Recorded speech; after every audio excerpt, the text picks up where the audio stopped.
Hi, today we're going to go over how a test administrator launches and closes out a test session for the Florida Standards Assessment.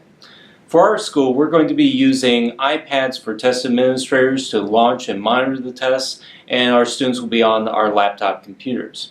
So this training is going to show you both the test administrator side and the student side so that you have a full picture of what launching and monitoring a test will look like during the FSA. Alright, so let's take a look at what we've got. So here we're looking at the home screen of the iPad.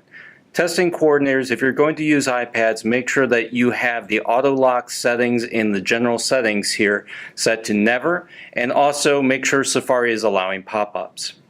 For test administrators, it should be very easy. We're going to go to our Safari icon here and click on Safari, and we're going to come to our home screen, our favorites page. For our school, we set up a favorites that says Test Administrator FSA Portal. So we're just going to click on that icon, and it's going to take us to the Test Administration launch page. When we get to the main FSA window, this grayed out box that says Administer the FSA is where you're going to go. Since we're not in the main FSA window right now, we're going to have to go to TA Training Site to access the launch platform for our training tests. This is where we're also going to go when we launch a practice test and run our students through those computer-based practice tests. So we're just going to once again click on TA Training Site here. So this is our main login window. For returning test administrators, you'll just enter your Pasco County email address and then use the same password that you had last year. If you've forgotten what that password is, you'll need to click Forgot Your Password here, and you'll get an email from FSA that will come to your Pasco County email, and you can reset your password. If you're a new test administrator this year in Pasco County, please contact your testing coordinator, and they will have the system send you an email so that you can set up your initial password. Once you've entered your Pasco County email address and your password, you can click this blue Secure Login button. The first thing you're going to see is a notification saying the site is trying to open a pop-up window. You have to hit Allow. Once you hit Allow, you're going to go into the main test launch page. This is where a test administrator totally controls the tests, launching them and monitoring them. So what we see is a little different than last year. This year we're seeing color-coded by different subject areas. And for right now, what we're seeing is the practice tests that are available to us as well as the infrastructure trial test. At this point, we're going to select which test we want to launch. So we're going to select from the plus menu here. So let's launch an ELA reading test. You're going to see it comes up with another drop down. We're going to choose our appropriate grade level. And then once again, you have to select the test that you want to launch. So we'll launch an 8th grade ELA practice test today. Once you select which test you would like to launch, at the bottom of the screen we're going to see a green button that says Start Practice Session, and we're going to click on that. At this point, we're almost ready for student login. So all the steps we've gone over up to this point, you will need to complete before you get ready to have the students log in. Because this box here is your session ID, and this is one of the requirements that we have for students to successfully launch into a test. During a practice test, this first indicator in the session ID is going to say Train. When we get to the main FSA window, that will switch to FL. Don't be weirded out by the flash you just saw there on the screen. In the test administrator side, the system refreshes every 60 seconds. So when you see that, the system's not glitching, it's just refreshing your information as a test administrator. So our session ID we will display for the students, and at this point, we're ready to have the students start logging into the system and launching their tests. So let's take a look at that. This is what our student testing environment looks like. To get to this, we're going to, at the main login screen, type in A+, A-P-L-U-S, for both the username and the password. After we do that, we're going to come to the main A+ launch page. You'll see several indicators in the dock down here. The one that we want to select is the second one in, and if you highlight with the pointer arrow, you're going to see it say FSA Secure Browser. So we're going to have students click on that. This is the main login window our students will use on test day. When indicated by the script, you're going to hand out test tickets for the students. Those test tickets will have their first name and username on them. So the students will have to fill in the information exactly as they see it on the test ticket into those two fields. And then our session ID that we generated on the admin side is what the students go to type into here. And remember, when we use it for test day, this first box is going to be FL. Then on test day, it's as simple as clicking sign in. For a practice test and what we have to run today, we're going to click on this little tricycle down here to get into the practice side of the tests. And this is where a student will launch into one of our practice sessions. So you'll notice that both guest user and guest session are clicked. To run a practice test, we're going to unclick guest session, and that's going to allow us to type in our training ID for the session. So for today, it's train.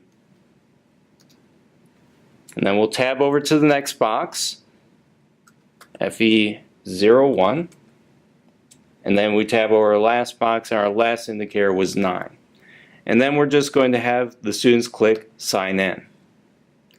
And at this point, it's going to take the students into the first screen that they are going to see in the FSA assessment. On test day, they're going to see their first name, their username, and their last name appear. And this should line up with what's on the ticket.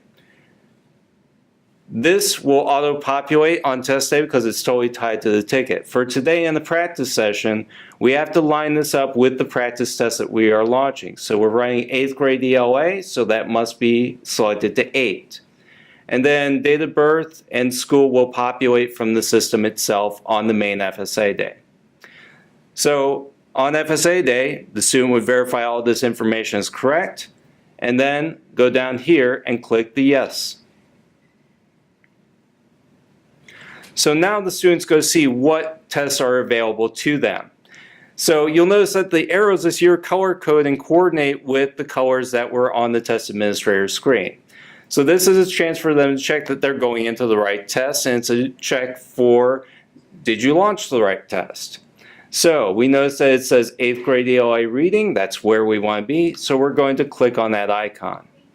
And now you're going to see the system says on the student side, waiting for approval.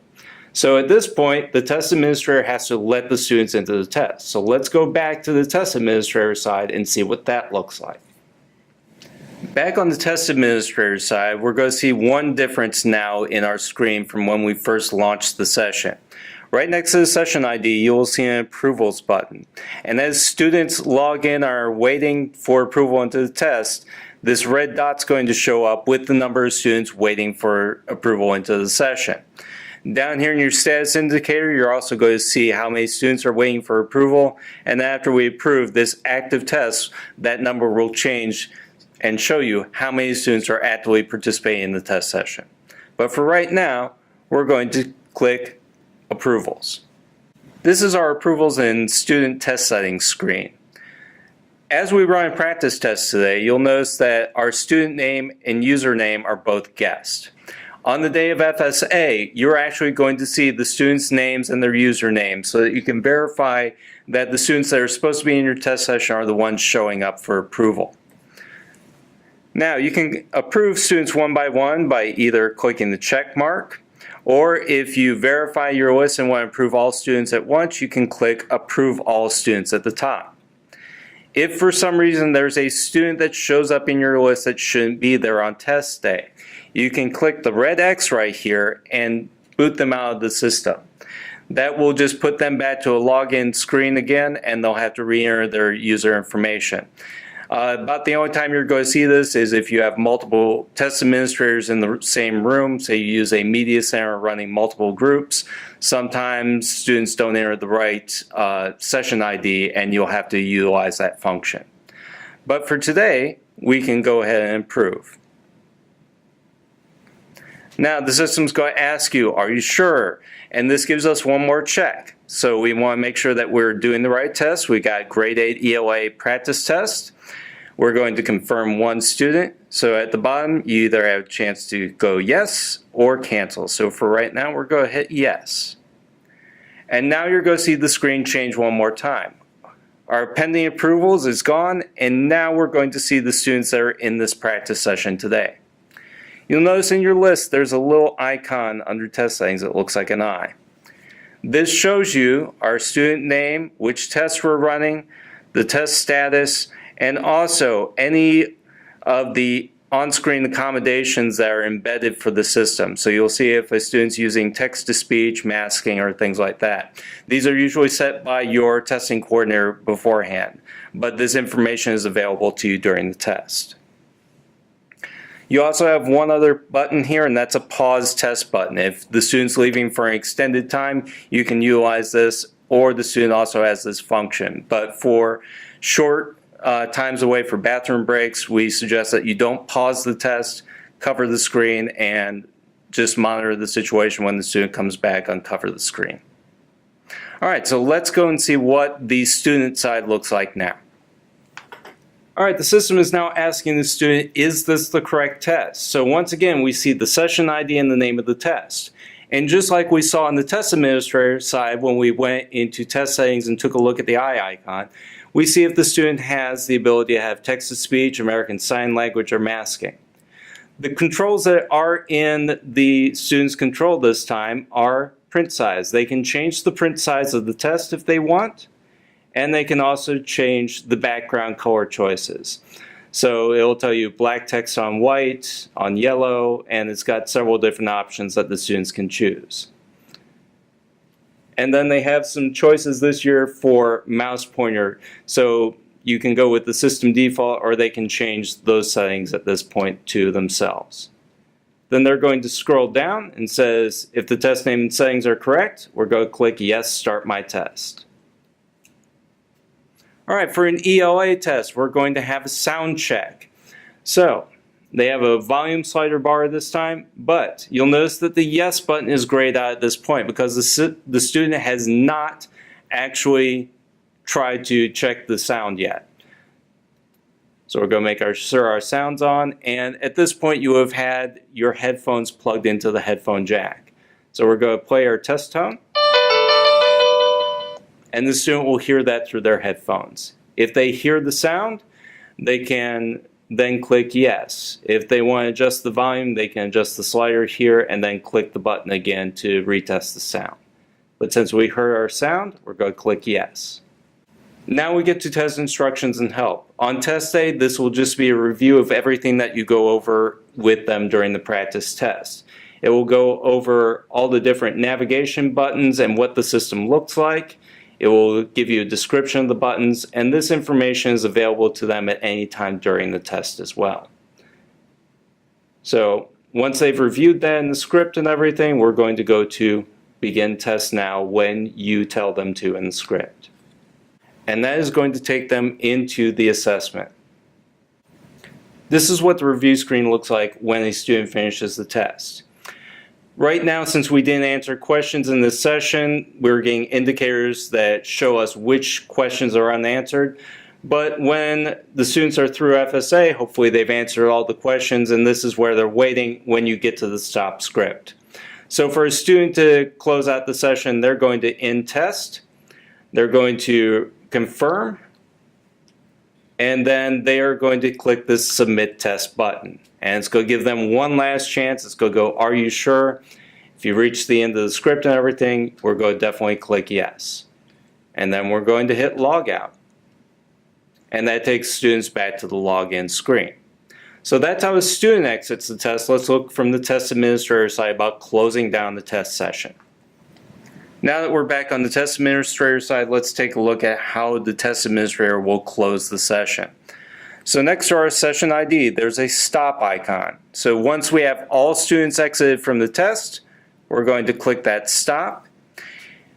Once again, it's going to give us a warning asking us if we really do want to stop the session. If you stop a session while students are still active, it will boot every one of your students out of the session. So you want to make sure everyone is correctly exited before you go through the step. Very simply though, we click the green button when we're all ready, and you're going to see it go back and revert to our main test administrator screen. So you'll see no more session IDs displayed or anything, and that means we are completely closed out on that test session. To complete the closeout for the test administrator, we're going to go to the top right here, and we're going to click Log Out here in the corner, and then Yes once again. And that'll take us back to the main FSA portal screen. I really hope this video was helpful for you today. If you have any questions whatsoever about launching or managing test sessions, please contact your testing coordinator at your school for further assistance.